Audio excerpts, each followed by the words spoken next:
Okay பிள்ளைங்களம்மா இன்றைய வகுப்புல இரும்பு பெருத்தெடுப்பு சம்பந்தமான கைத்தொழில் செயற்பாடு எவ்வாறு காணப்படும் சொல்லி பார்க்க போறோம்.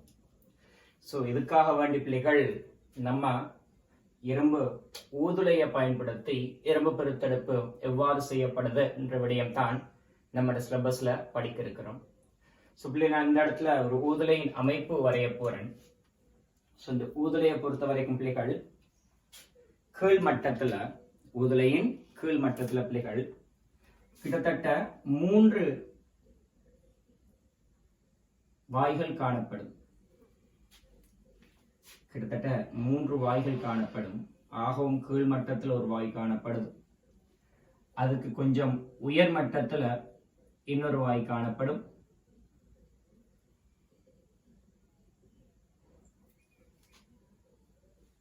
ரைட், அதுக்கும் கொஞ்சம் மேல் மட்டத்துல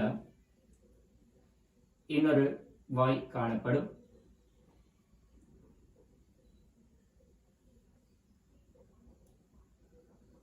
இவ்வாறாக ஊதுலையின் கீழ்மட்டத்தை நீங்க பார்த்தீங்கன்னு சொன்னால்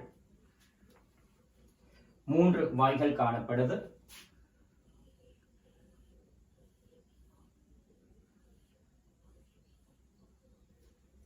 இதே போல இந்த இரும்பு ஊதுலையில மேல் மட்டத்தை பார்த்தீங்கன்னு சொன்னால் 2 அல்லது 2க்கு மேற்பட்ட வாய்கள் காணப்படும். ரைட், அது ஒவ்வொரு ஊதுலையை பொறுத்து வேறுபடும். 2 அல்லது 2க்கு மேற்பட்ட வாய்.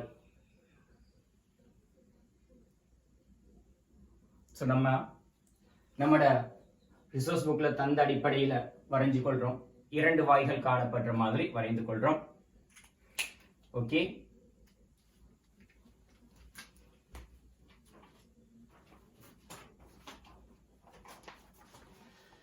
சோ இதுதான் ஒரு இரும்பு ஊதுலையின் அமைப்பாக காணப்படும். இரும்பு ஊதுலையின் அமைப்பாக காணப்படும். சோ இந்த இடத்தை நீ பார்த்தேன்னு சொன்னால் பிள்ளைகள் இந்த பகுதியின் ஊடாக ஒரு மூலப்பொருள் சேர்க்கப்படுது. ஏனைய 3 மூலப்பொருட்களும் இந்த பகுதியின் ஊடாக சேர்க்கப்படும். இந்த பகுதியூடாக சேர்க்கப்படுற மூலப்பொருட்கள் ஒன்று இரும்புத்தாது, இரண்டு பிள்ளைகள் கற்கரி, இன்னொன்று சுண்ணாம்புக்கள் ஆகிய இந்த மூலப்பொருட்களும் 3ம் மேலிருந்து கீழாக சேர்க்கப்படும். இவங்க 3 பேரும் பிள்ளைகள் திண்ம அவத்தையில காணப்படும். அதான் முக்கியம், திண்ம அவத்தையில காணப்படும். அதே போல இந்த பகுதியின் ஊடாக ஒரு மூலப்பொருள் சேர்க்கப்படுது. வெப்பமேறிய நெருக்கிய வாயு, வெப்பமேற்றிய நெருக்கிய வாயு, அதாவது O2 கேஸ் சேர்க்கப்படுது இந்த பகுதியினூடாக. சோ இவ்வாறு தான் பிள்ளைகள் மூலப்பொருட்கள் சேர்க்கப்படுது. சோ இங்க கீழிருந்து நம்ம O2 கேஸ் சேர்க்கிறோம். அது கீழிருந்து மேல் நோக்கி இடப்பெயர்ச்சி அடையுது.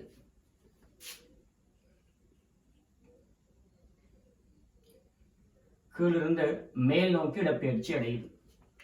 இதே போல இந்த திண்ம நிலையில காணப்படுற மூலப்பொருட்கள் மேலிருந்து கீழ் நோக்கி பெயர்ச்சி அடையுது. மேலிருந்து கீழ் நோக்கி பெயர்ச்சி அடையுது. பிள்ளைகள் உனக்கு தெரியும், புவியீர்ப்பு காரணமாக இந்த திண்ம நிலை பொருட்கள் கீழ் நோக்கி வரும். அதே சமயம் வாயுன்றது அடர்த்தி குறைஞ்சபடியினால கீழிருந்து மேல் நோக்கி போகும். சோ இதன் காரணமாக பிள்ளைகள் இந்த வாயுநிலை துணிக்கைகளுக்கும் திண்மநிலை துணிக்கைகளுக்கும் இடையில ஓர் மோதுகை நடைபெறுவதற்கு சந்தர்ப்பம் வழங்கப்படுது. ரைட், வாயுநிலை மூலப்பொருட்களுக்கும் திண்மநிலை மூலப்பொருட்களுக்கும் இடையில பிள்ளைகள் மோதுகை நடைபெறுவதற்கு இங்க சந்தர்ப்பம் வழங்கப்படுது. ரைட். அதே போல இந்த வாயுடாக வாயுக்கள் வெளியேறும். அந்த வாயுக்களுக்கு நம்ம சொல்ற பெயர் கழிவு வாயு. கழிவு வாயுக்கள் இந்த வாயுடாக வெளியேறும். அதே போல இந்த வாயுடாக வெளியேறத நம்ம ஸ்லக்னு சொல்றோம். ஸ்லக் தமிழ்ல களிம்பு. இதே போல இந்த வாயினூடாக எங்கட தேவை நிறைவேற்றப்படுது. அதாவது Fe தயாரிக்கப்படுது. திரவ நிலையில Fe தயாரிக்கப்படுது.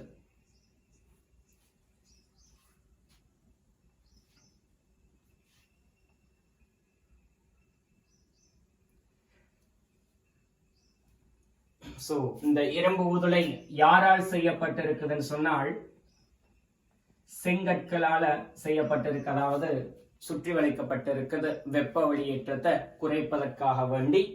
ரைட். சோ வசனம் சொல்றாரு தீக்களிமண்ணில் செய்த செங்கற்களான சுவர். சோ இதுதான் என்ன ஒரு இரும்பு ஊதுலையின் அமைப்பு பிள்ளைகள். சோ இரும்பு ஊதுலையில நம்ம சேர்க்கிற இந்த மூலப்பொருட்கள் ஊதுலையினுள் தாக்கமடைந்து பிள்ளைகள் நம்மளுக்கு இரும்பு தயாரிக்கப்படும். ரைட். சரி பிள்ளைகள். சோ இந்த அமைப்பை நீங்க பருமட்டாக வரைஞ்சு கொள்ளுங்க.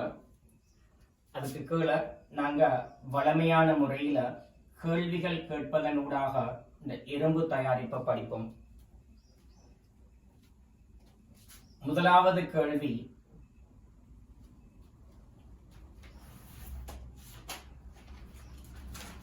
கேள்வி மூலப்பொருட்கள் எவை?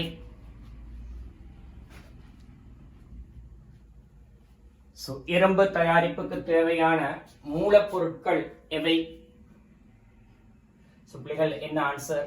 4 மூலப்பொருட்கள் தேவைப்படுது. ஒன்று என்னது? இரும்பு தாது, கற்கரி, சுண்ணக்கல், அதே போல என்ன வெப்பமேற்றிய நெருக்கிய வாயு அல்லது O2 கேஸ், வெப்பமான O2 கேஸ். இவ்வாறு 4 மூலப்பொருட்கள் தேவைப்படுது.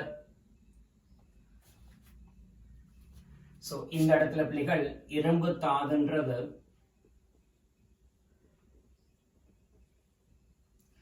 பல வடிவங்களில் பெறக்கூடியதாக காணப்படுது. ஒன்று FeCO3 ஆக இரும்பு தாதை காண முடியும். Fe3O4 ஆக காண முடியும். Fe2O3 ஆக காண முடியும்.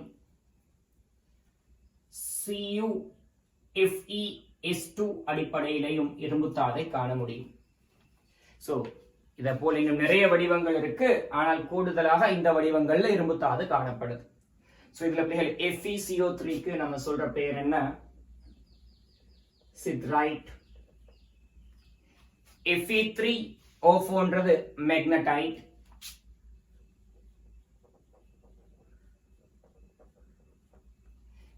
Fe2O3ன்றது ஹெமடைட்.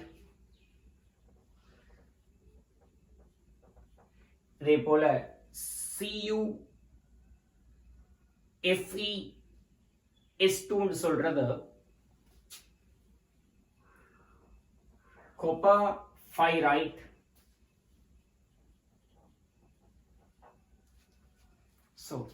இரும்பு காணப்படுகின்ற பிரதானமான வடிவங்கள் இவையாக இருக்கு. சரி, ஓகே பிள்ளைகள். இரண்டாவது கேள்வி,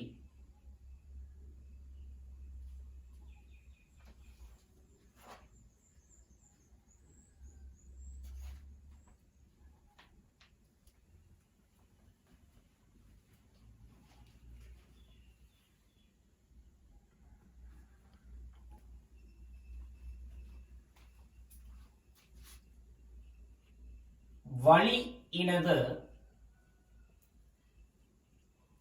தொழிற்பாடு யாது? இந்த இரும்பு தயாரிப்புல நம்ம மூலப்பொருளாக வெப்பமேற்றிய நெருக்கிய வாயு வளிய செலுத்துறோம், O2 கேஸ் செலுத்துறோம். இந்த வழியினது தொழிற்பாடு என்னென்று கேட்கப்படுது.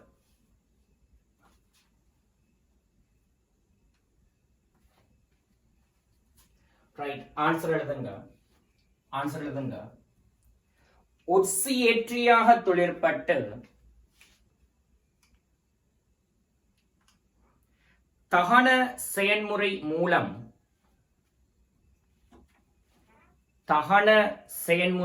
மூலம் வெப்பம் பிறப்பிப்பதிலும்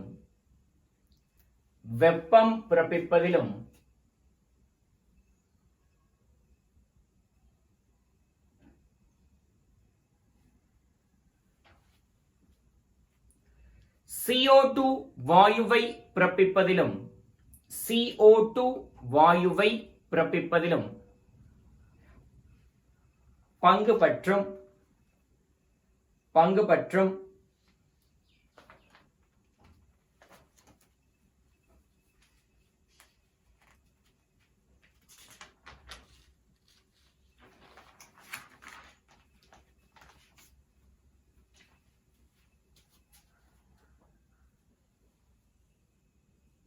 Third question.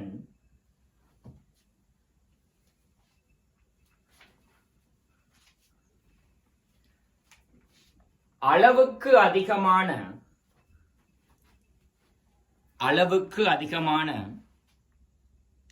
வழி செலுத்துவதன் பிரதிகூலம் என்ன? அளவுக்கு அதிகமான வழி செலுத்துவதன் பிரதிகூலம் என்ன?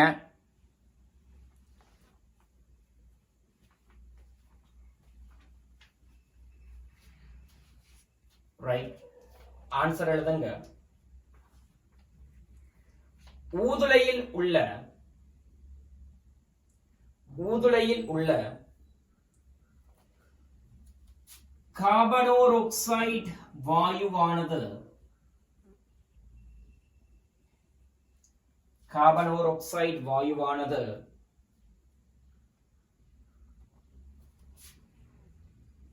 Fe2O3 உடன் தாக்கமடைவதற்கு மேலதிகமாக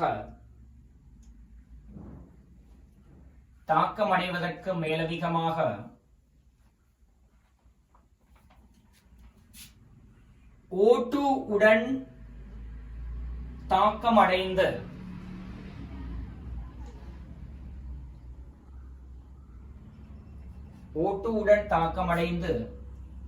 CO2 வாயு இணை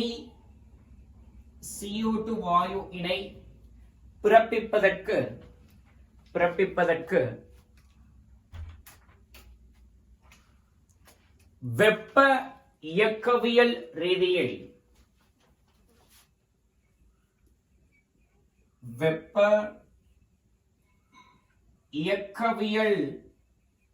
ரீதியில் வாய்ப்பு ஏற்படும்.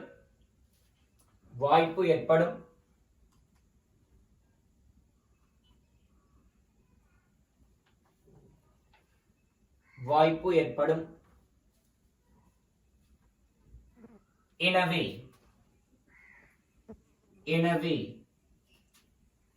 வளியின் கனமான பாய்வு வீதம் சிறப்பான மட்டத்தில் பேணப்படல் வேண்டும்.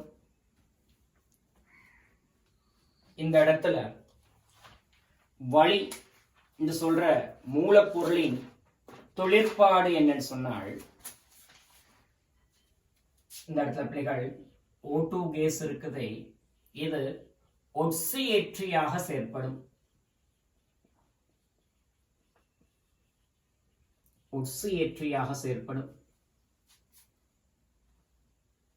எவ்வாறு சொன்னார் பிள்ளைகள், இவர் கட்கரி இணை ஒட்சியேற்றம் செய்யும். ஒட்சியேற்றம் செய்து CO2 வாயுவினை பிறப்பிக்கும். O2 கேஸ் தொழிற்பாடு என்னன்னு சொன்னால் ஒட்சியற்ற செயற்பாட்டினூடாக CO2 வாயுவை பிறப்பித்தல். என் பிள்ளைகள், உனக்கு தெரியும் தகன தாக்கங்கள் என்ன தாக்கங்கள்? புற வெப்ப தாக்கங்கள். இந்த தாக்கத்தின் பொழுது வெப்பம் வெளியேற்றம் அடையும். ரைட். O2 தொழிற்பாடு 2, ஒட்சியற்றல் தாக்கத்தினூடாக CO2வை உற்பத்தி செய்தல், வெப்பத்தை வெளியேற்றம் செய்தல். இது ரெண்டும் O2 கேஸ் தொழிற்பாடாக இருக்கு. ரைட். அடுத்த விடயம் பிள்ளைகள், நம்ம சேர்க்கிற O2 மிகையாக சேர்க்கப்பட்டால் அதில் இருக்கிற பிரதிகூலம் என்ன? நம்ம இந்த இடத்துல O2 மிகையாக சேர்த்தோம்னு சொன்னால், O2வை மிகையாக சேர்த்தோம்னு சொன்னால் பிள்ளைகள், அது என்ன செய்ய போகுதுன்னு சொன்னால், தொகுதியில காணப்படுகின்ற அல்லது உருவாகின்ற கார்பனோர் ஆக்சைடுடன் நம்ம மேலதிகமாக சேர்க்கிற O2 தாக்கமடைந்து CO2 பிறப்பிக்கப்படும். இது இந்த ரசாயன தாக்கம் மேலதிக O2 சேர்க்கிற நேரத்துல நடைபெறுகின்ற தாக்கம். இந்த தாக்கம் பிள்ளைகள் நம்மட உற்பத்தி செயற்பாட்டுக்கு பிரதிகூலமாக அமையும். இந்த தாக்கம் Fe உற்பத்திக்கு ஒரு பாதகமான தாக்கமாக இருக்கும். இந்த தாக்கம் இந்த இரும்பு உதுளையினுள் பிள்ளைகள் நடைபெறக்கூடாது. எந்த தாக்கம்? கார்பனோர் ஆக்சைடும் O2வும் தாக்கம் அடைந்து CO2 உருவாகிற தாக்கம் இந்த இரும்பு உதுளைக்குள்ள நடக்கிறது பொருத்தம் இல்லை. இது நடக்கிறதுக்கான வாய்ப்பு எப்ப பிள்ளைகள் கிடைக்கும்? மிகையான மேலதிக அளவுக்கு அதிகமான O2வை சேர்க்கின்ற பொழுது இந்த தாக்கம் நடக்கிறதுக்கு சந்தர்ப்பம் வழங்கப்படும். அதனால பிள்ளைகள், நம்ம சேர்க்கிற O2 என்ன? போதிய அளவு O2வாக இருக்கணும், அளவுக்கு மிஞ்சிய O2வாக இருக்க கூடாது. அடுத்தது பிள்ளைகள், 4வது கேள்விக்கு வாங்க. 4வது கேள்வி, கட்கரியின் தொழிற்பாடு என்ன?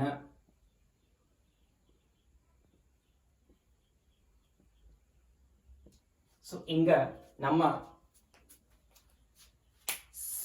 மூலப்பொருளாக சேர்க்கின்ற கட்கரியின் தொழிற்பாடு என்ன? ரைட், எழுதுங்க. முதலாவது தொழிற்பாடு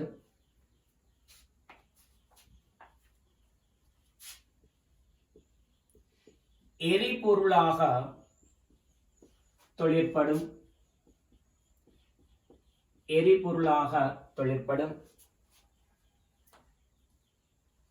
எப்படி சொன்னால் பிள்ளைகள், நம்ம சேர்க்கிற கட்கரி திண்ம நிலையில் இருக்கும் O2 சேர்க்கிறோம்.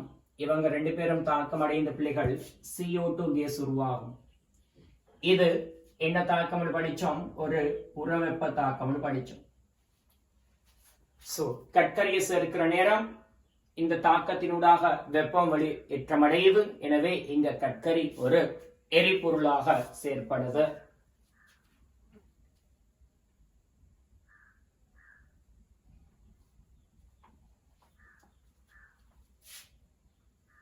இரண்டாவது,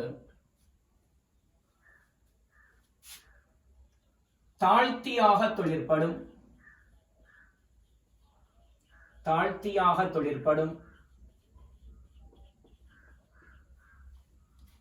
இவர் யார தாழ்த்துதுன்னு சொன்னால் பிள்ளைகள், FeO திண்மத்தை இந்த கட்கரி தாழ்த்தல் செய்து Fe திரவத்தையும் கார்பன் ஓராக்சைடு வாயுவையும் பிறப்பிக்கிறது. கட்கரியானது ஒரு தாழ்த்தியாகவும் தொழிற்படுது. மூன்றாவது பிள்ளைகள், இரும்பு உற்பத்தியின்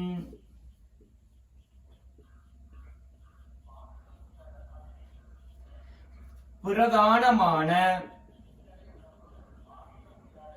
தாழ்த்தியாகிய கார்பனோராக்சைடு இணை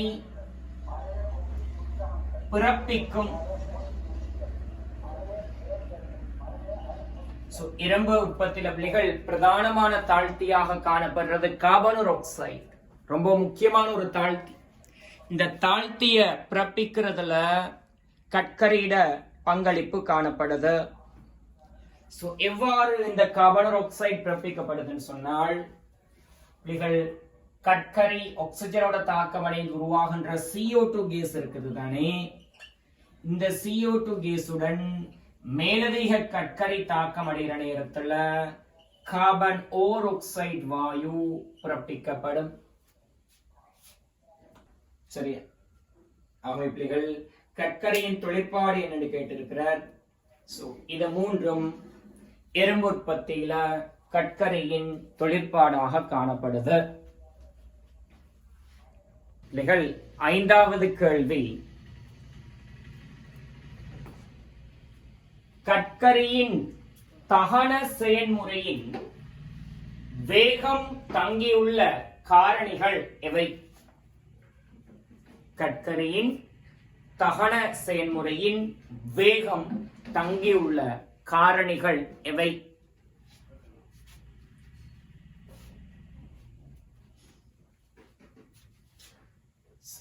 மூன்று காரணிகளில் கற்கரியின் தகன செயல்முறையில வேகம் தங்கியிருக்கிறது பிள்ளைகள். ஒன்று வெப்ப வழியின் வெப்பநிலை. நம்ம வழியை செலுத்துறோம் தானே, அந்த வழியில வெப்பநிலை இது கிட்டத்தட்ட ஒரு 200 பாகை C இருக்கு. செலுத்தப்படுகின்ற அந்த வெப்ப வழியின் வெப்பநிலை. அமுக்கம். அமுக்கம் மூணாவது. கற்கரி துணிக்கைகளின் பருமன். அதாவது இங்க பயன்படுத்துற இந்த கற்கரி துணிக்கைகள் இந்த மேற்பரப்பு அதிகரிக்கிற நேரத்துல, பருமன்றது இங்க மேற்பரப்பு தான் சொல்லப்படுது, மேற்பரப்பு அதிகரிக்கிற நேரத்துல O2 கேஸுடனான தொடுகை அதிகரிக்கும். இதன் காரணமாக அந்த தகன தாக்க வீதம் என்ன செய்ய போகுது பிள்ளைகள்? அதிகரிக்க போகுது. அடுத்த விடயம், இந்த இடத்துல நம்ம செலுத்துற அமுக்கம் பொதுவாக வளிமண்டல அமுக்கமாக இருந்தால் போதியதாக இருக்கும். அதிலும் பார்க்க உயர்ந்த அமுக்கங்கள் இங்க வழங்கப்பட வேண்டிய அவசியம் கிடையாது.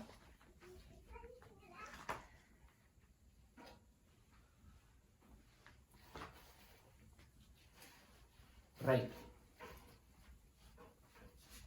ஆறாவது கேள்வி,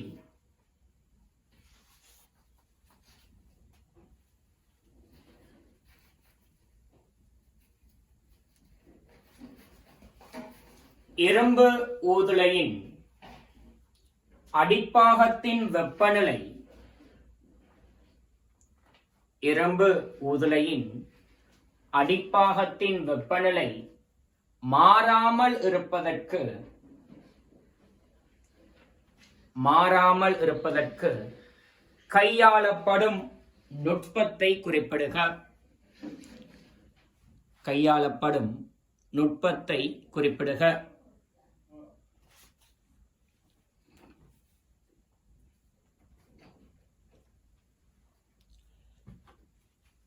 ஓகே.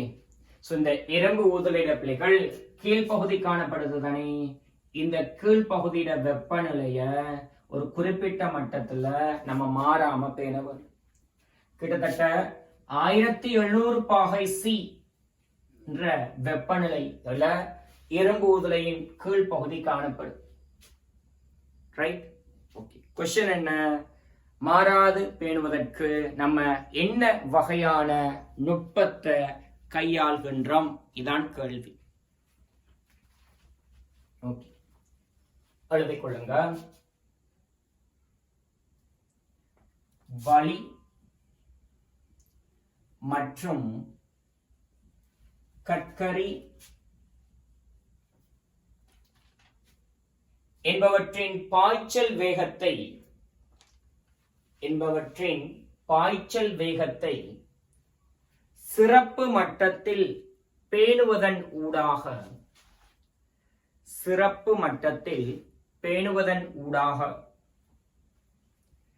தகன தாக்கத்தின் வீதம்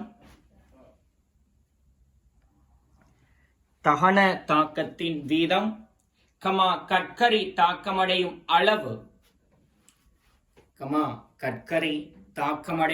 அளவு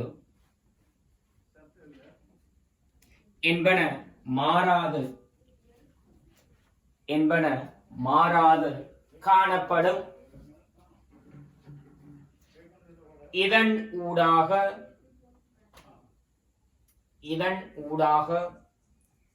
வெளியேற்றப்படும் வெப்பம் காரணமாக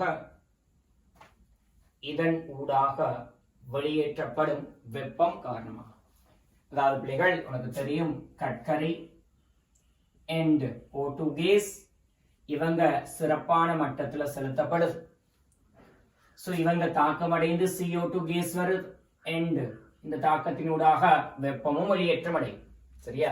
சோ இந்த தாக்கத்தினூடாக வெளியேற்றப்படும் வெப்பம் காரணமாக ஊதுலையின் அடிப்பகுதியின் வெப்பநிலை, இரும்பு ஊதுலையின் அடிப்பகுதியின் வெப்பநிலை கிட்டத்தட்ட 1700 பாகை சியில் மாறாது பேணப்படும். 7வது கேள்வி,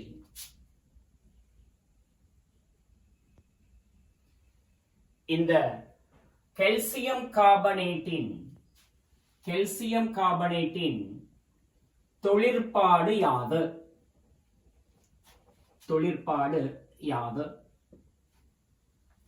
ஓகே, நம்ம O2 கேஸ் தொழிற்பாடு பார்த்தாச்சு, கட்கரியின் தொழிற்பாட்டையும் பார்த்தாச்சு. அடுத்ததாக பார்க்க போறது கெல்சியம் கார்பனேட்டின் தொழிற்பாடு யாது?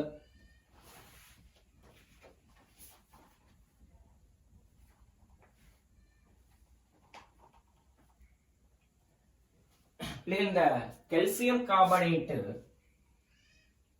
திண்மம் வெப்ப பெருகைக்கு உட்பட்டுச்சுன்னு சொன்னால் பிள்ளைகள் நம்மளுக்கு கெல்சியம் ஆக்சைடு திண்மமும் கார்பன் ஈரோக்சைடு வாயுவும் கிடைக்கும்.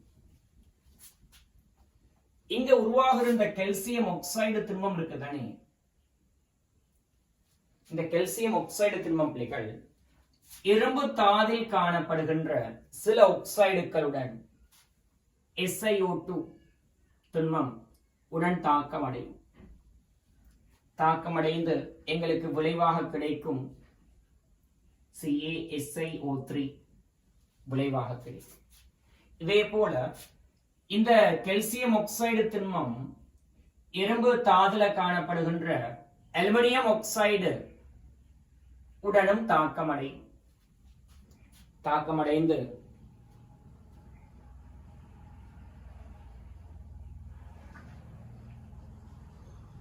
இந்த விளைவுகள் கிடைக்கும். இந்த விளைவுகள் பிள்ளைகள் எங்களுக்கு திரவ நிலையில தான் கிடைக்கிறது. இந்த விளைவுகளுக்கு சொல்ற பெயர் தான் பிள்ளைகள், இந்த விளைவுகளுக்கு சொல்ற பெயர் தான் என்னது? களிம்பு. என்ன? ஸ்லக். களிம்புன்னு சொல்றது இந்த விளைவுகளுக்கு. இந்த களிம்ப உருவாக்கும் யாரு? நம்முடைய கெல்சியம் கார்பனேட் வெப்ப பெருகை அடைந்து உருவாகின்ற கெல்சியம் ஆக்சைடு. இரும்பு தாதில் இருந்த மாசுக்கள் அகற்றப்படும். இந்த வேலையை செய்யுது. இந்த தாக்கங்கள் எல்லாமே 1000 பாகை சி வெப்பநிலை இருக்குதானே, அதுக்கு மேற்பட்ட வெப்பநிலையில தான் இந்த 3 தாக்கங்களும் நடைபெறும். சரியா? இந்த 3 தாக்கங்களும் என்ன? 1000 பாகை சிக்கு மேற்பட்ட வெப்பநிலையில் தான் நடைபெறும். ஓகே, பிள்ளைகள் 7வது கேள்விக்குரிய ஆன்சர் எழுதுங்க.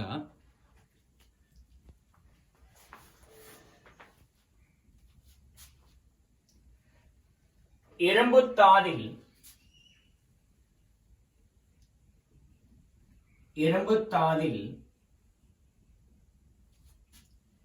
அடங்கியுள்ள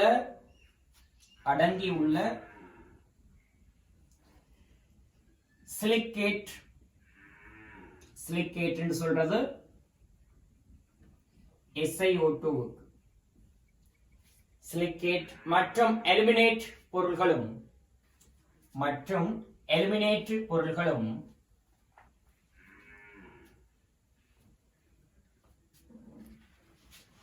இப்படி இருக்குங்க. இரும்பு தாதில் அடங்கியுள்ள சிலிக்கேற்று மற்றும் எலிமினேற்று பொருள்கள்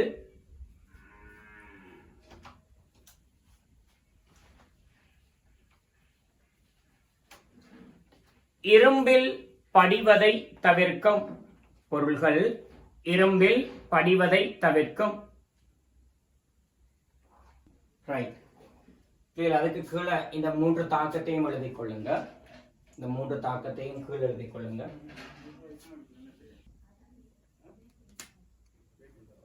சரி பிள்ளைகள், அடுத்தது 8வது கேள்வி.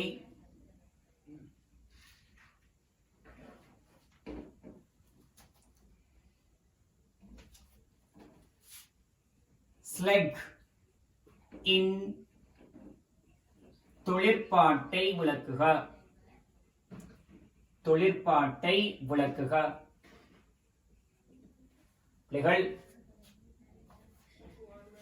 கால்சியம் கார்பனேட் இரும்பு தாதில் இருக்கிற SiO2 Al2O3 என்பவற்றுடன் தாக்கமடைந்து உருவாகின்ற விளைவை நம்ம ஸ்லெக் சொல்றோம். இது திரவ நிலையில காணப்படுது. இந்த ஸ்லெக் தொழிற்பாட்ட விளக்க சொல்லி இருக்கு. ஓகே, ஆன்சர் எழுதுங்க பிள்ளைகள்.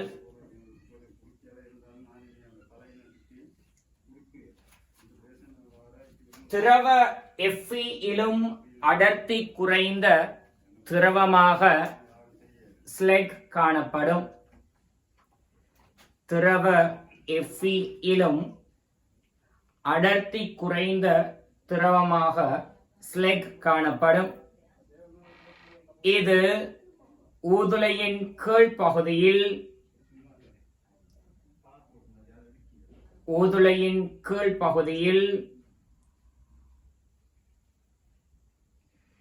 Fe திரவத்திற்கு மேல் மிதக்கும்.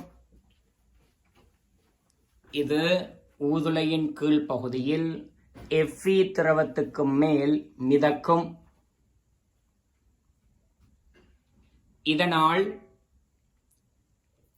இதனால் கீழிருந்து செலுத்தப்படும் வழியினால்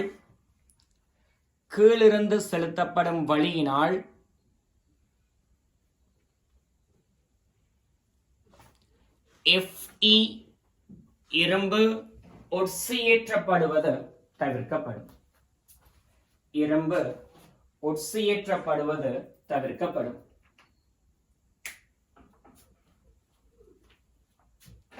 சரி, அப்படி ஸ்லெக் தொழிற்பாடு இதுதான். இரும்பு உற்பத்தியில பிள்ளைகள் இரும்பு திரவம் Fe திரவம் இந்த கீழ்ப்பகுதியில காணப்படும். Fe திரவம் இந்த Fe திரவத்துக்கு மேல ஸ்லெக் திரவம் மிதக்கும். Fe திரவத்துக்கு மேல ஸ்லெக் இருக்கும். காரணம் என்ன? Fe திரவத்திலும் பார்க்க இந்த ஸ்லெக்குக்கு அடர்த்தி குறையும்.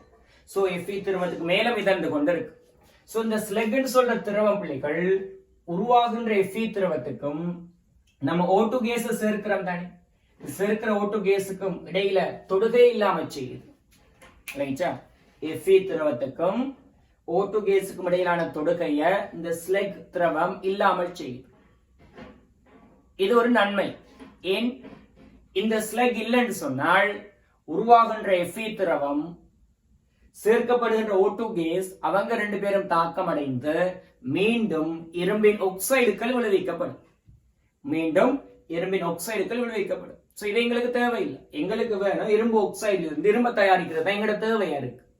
திரும்ப இரும்பு ஆக்சைடு தயாரிக்கப்படுதுன்னு சொன்னால் அது பிள்ளைகள் எங்களோட இரும்பு உற்பத்திக்கு ஒரு பாதகமான செயற்பாடாக இருக்கு.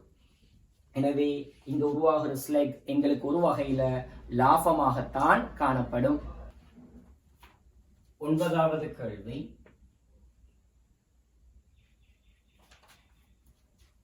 ஊதுலையின் வெப்பநிலை படித்திறனை ஊதுலையின் வெப்பநிலை படித்திறனை பேணுவதற்கு கையாளப்படும் நுட்பத்தை குறிப்பிடுக. கையாளப்படும் நுட்பத்தை குறிப்பிடுக.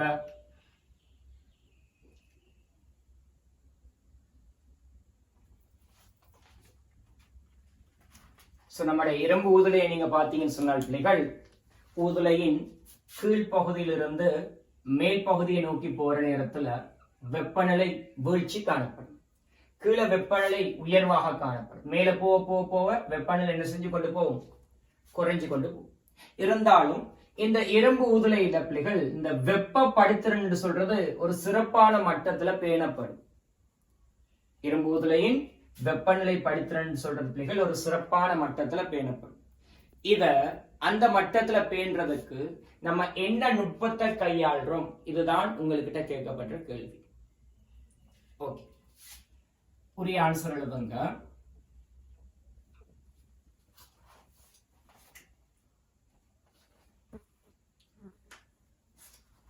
புவி ஈர்ப்பின்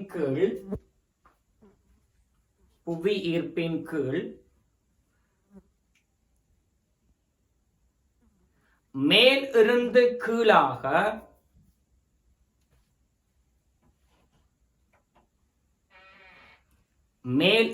கீழாக திண்ம நிலை மூலப்பொருட்களும்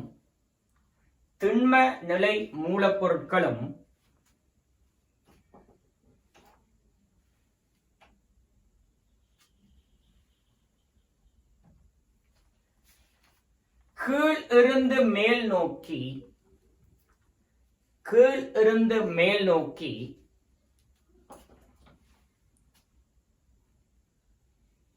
நெருக்கப்பட்ட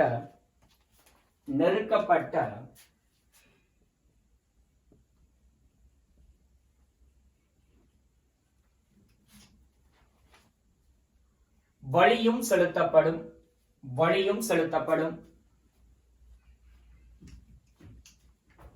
இதனால்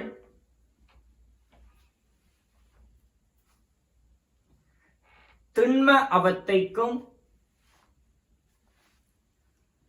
வாயு அவத்தைக்கும் இடையிலான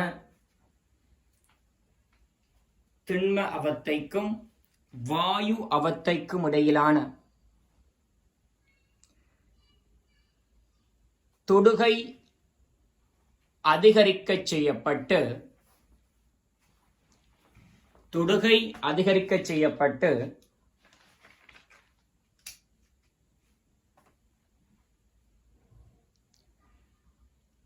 ஊதுலையின் வெப்பநிலை படித்திறன்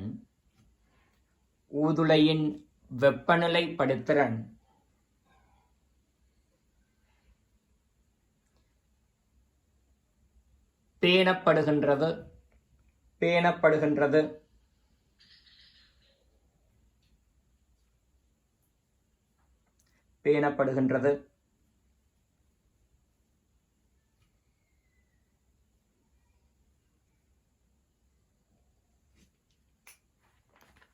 Right.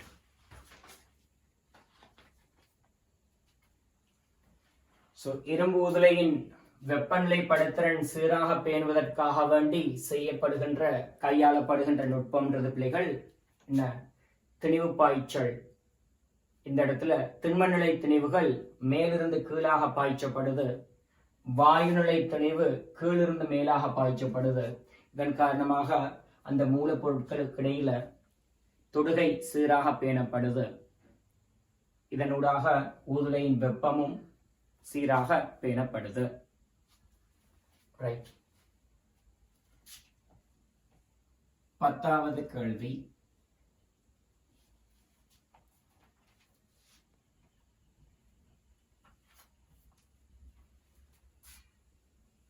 இரும்பு உற்பத்தி செயல்முறையில்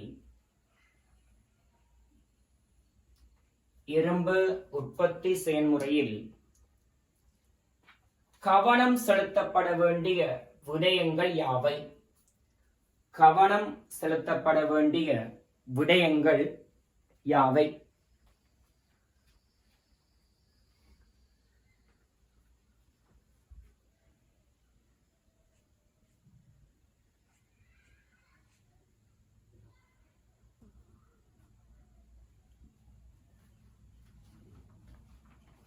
ரைட். இந்த விடயங்கள் உங்களுக்கு ரிசோர்ஸ் புக்ல என்ன எறும்பு உற்பத்தி 35வது பக்கத்துல இந்த விடயங்கள் உங்களுக்கு தந்திருக்குது. 4 விடயங்கள் தந்திருக்குது. ஸோ இந்த விடயங்களை நீங்க பார்த்து எழுதிக் கொள்ளுங்க. ரைட்.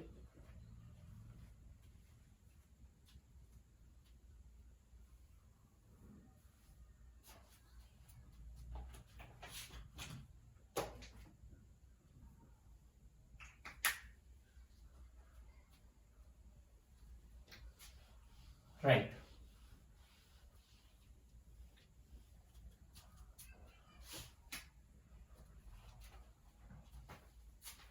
பதினோராவது கேள்வி.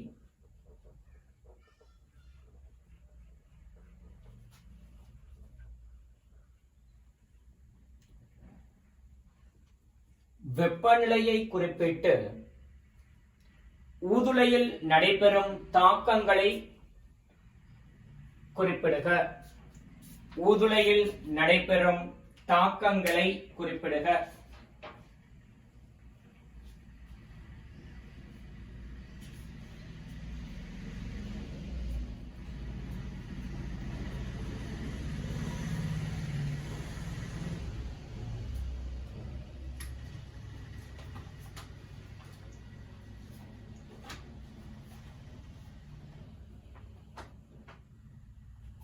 ஓகே, எடுத்துக் கொள்ளுங்க. நம்ம வெப்பநிலை 2 பகுதியாக பிரிக்கிறோம். ஒன்று 1000 பாகை சியிலும் குறைவான வெப்பநிலை. 1000 பாகை சியிலும் குறைவான வெப்பநிலை.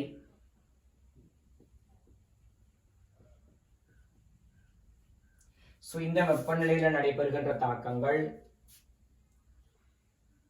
Fe2O3 திண்மம் கார்பனோராக்சைடு வாயுவுடன் தாக்கமடைந்து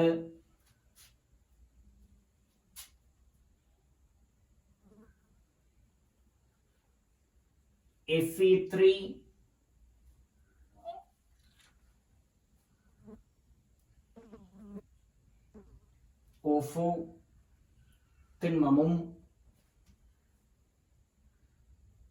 CO2 கேஸும் கிடைக்கும். 3 Fe2O3 திண்மம் 2 Fe3O4 திண்மத்தையும் CO2 கேஸையும் கொடுக்கும். இவ்வாறு கிடைக்கின்ற Fe3O4 திண்மம் மேலதிக கார்பன் ஓராக்சைடு வாயுவுடன் தாக்கமடைவதனூடாக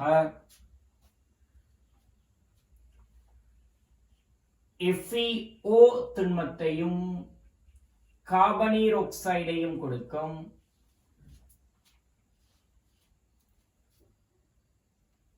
இவ்வாறு கிடைக்கின்ற FeO திண்மத்துடன் கார்பனோராக்சைடு மீண்டும் தாக்கமடைந்து Fe திரவ நிலையில் கிடைக்கும். CO2 வாயு வெளியேற்றமும் இருக்கும். CO2 வாயு வெளியேற்றமும் காணப்படும்.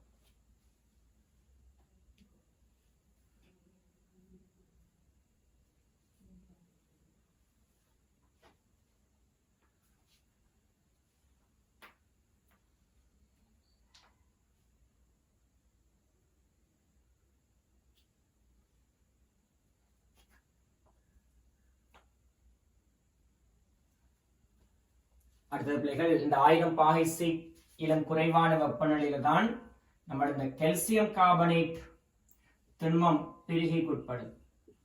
இவர் பிரிகைக்குட்பட்டு கால்சியம் ஆக்சைடு திண்மமும் CO2 கேஸும் கிடைக்கும்.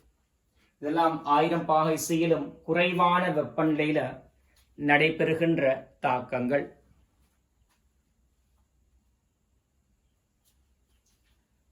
அடுத்தது பார்ப்போம். 1000 பாகை C-க்கு மேற்பட்ட வெப்பநிலையில்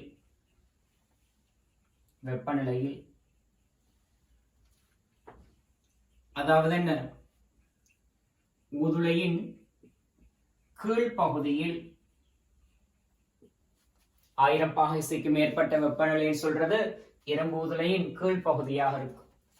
இந்த பகுதியில நடைபெறுகின்ற ரசாயன தாக்கங்கள் என்னன்னு சொன்னால்,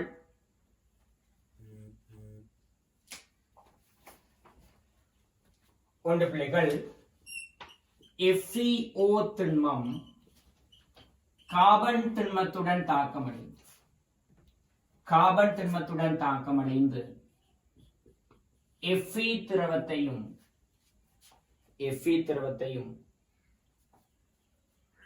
CO2 கேஸையும் கொடுக்கும். So, இங்க 2 FeO திண்மம் 2 Fe திரவத்தையும் ஒரு CO2 கேஸையும் கொடுக்குது. வேற பிள்ளைகள், CO2 கேஸ் கார்பன் திண்மத்துடன் தாக்கமடைந்து கார்பன் ஓராக்சைடு கேஸ் CO கேஸ் தோற்றுவிக்கப்படும். இந்த தாக்கம் நடக்கும்.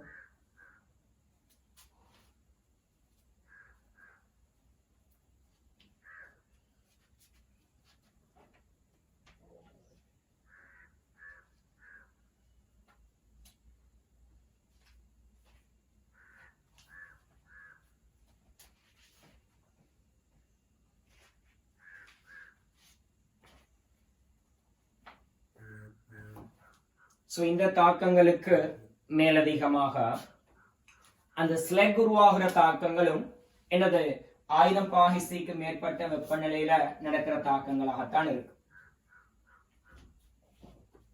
ஸ்லெக் உருவாகிற தாக்கங்கள் சொன்ன பிள்ளைங்க நான் ஏற்கனவே எழுதின தாக்கங்கள் என்னது, கால்சியம் ஆக்சைடு திண்மம் SiO2 திண்மத்துடன் தாக்கமடைந்து CaSiO3 திரவம் கிடைக்கிறது.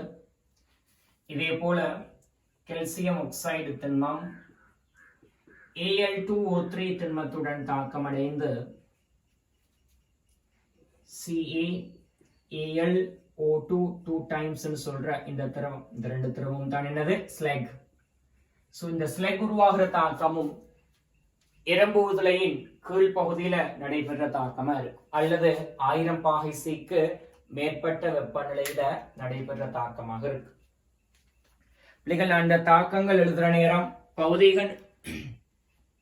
பௌதீக நிலைகள் குறிச்சிருக்கிறேன். ஸோ உங்களோட ரிசோர்ஸ் புக்ல இந்த பௌதீக நிலைகள் சில இடங்கள்ல பிழையாக குறிக்கப்பட்டிருக்கு. ஸோ அதை நீங்க இந்த இடத்தை பார்த்து திருத்திக் கொள்ளுங்க. சரி பிள்ளைகள், 12வது கேள்வியாக எழுதுங்க.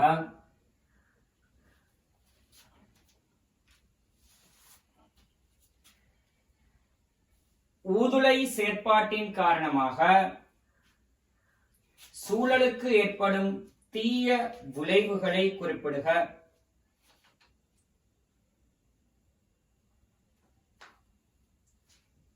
தீய விளைவுகளை குறிப்பிடுக.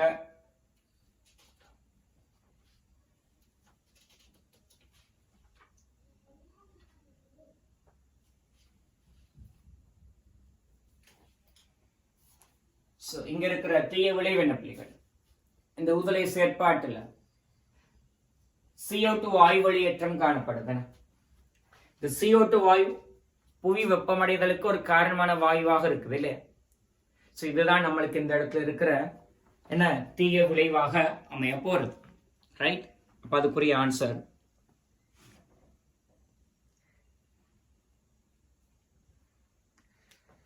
விடுவிக்கப்படும் CO2 வாயு புவி வெப்பமடைதலுக்கு காரணமாக அமைகின்றது.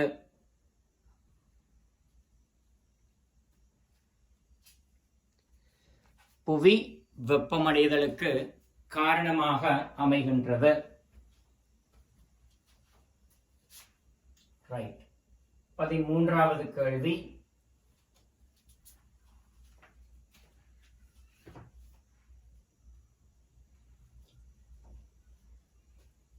இவ்வுற்பத்தியில்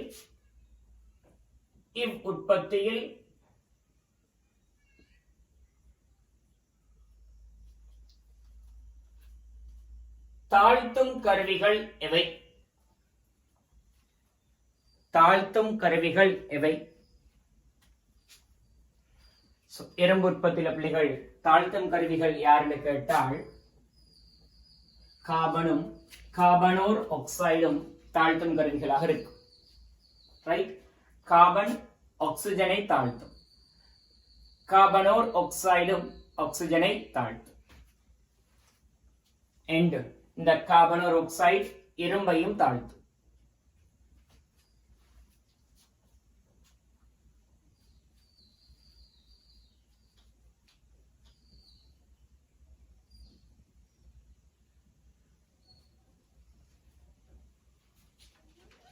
சரி பிள்ளைகள், 14வது கேள்வி.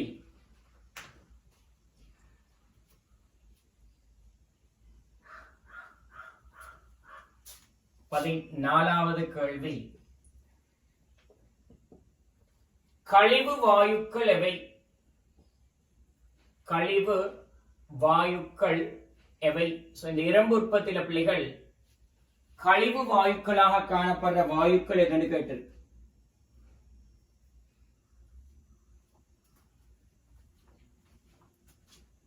CO2 கேஸ், கார்பனோர் ஆக்சைடு கேஸ், N2 கேஸ், இவங்க 3 பேரும் தான் கழிவு வாயுக்களாக இருக்கு. இந்த கழிவு வாயுக்களுக்கு இன்னொரு பெயர் என்ன? ஊதுலை வாயுக்கள். அதாவது இரும்பு ஊதுலையில் இருந்து வெளியேற்றம் அடைகின்ற வாயுக்கள்.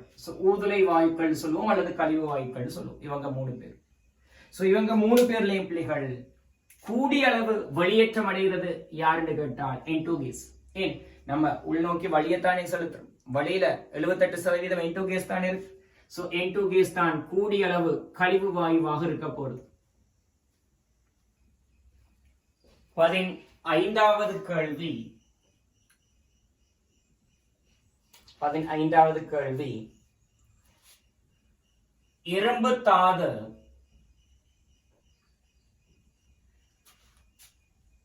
படிமுறைகளின் ஊடாக இரும்பாக மாற்றமடையும் இரசாயன தாக்கங்களை தருக. இரசாயன தாக்கங்களை தருக.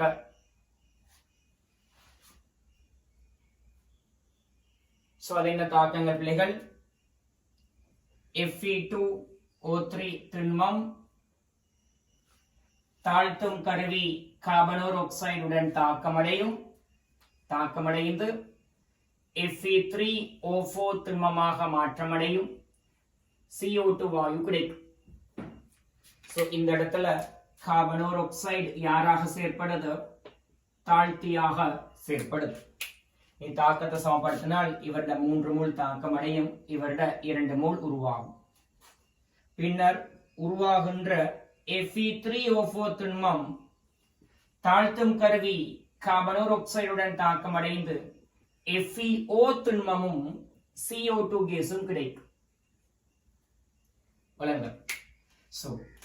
இங்க Fe தாழ்த்தப்படுது, கார்பனோர் ஆக்சைடு கார்பனீர் ஆக்சைடாக ஒட்சியேற்றப்படும்.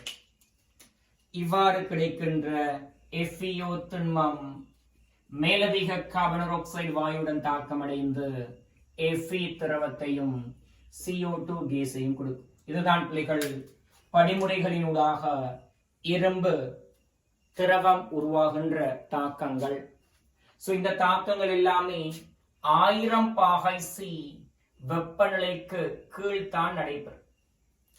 1000 பாகை Cக்கு குறைவான வெப்பநிலைகள்ல தான் இந்த தாக்கங்கள் நடைபெறும்.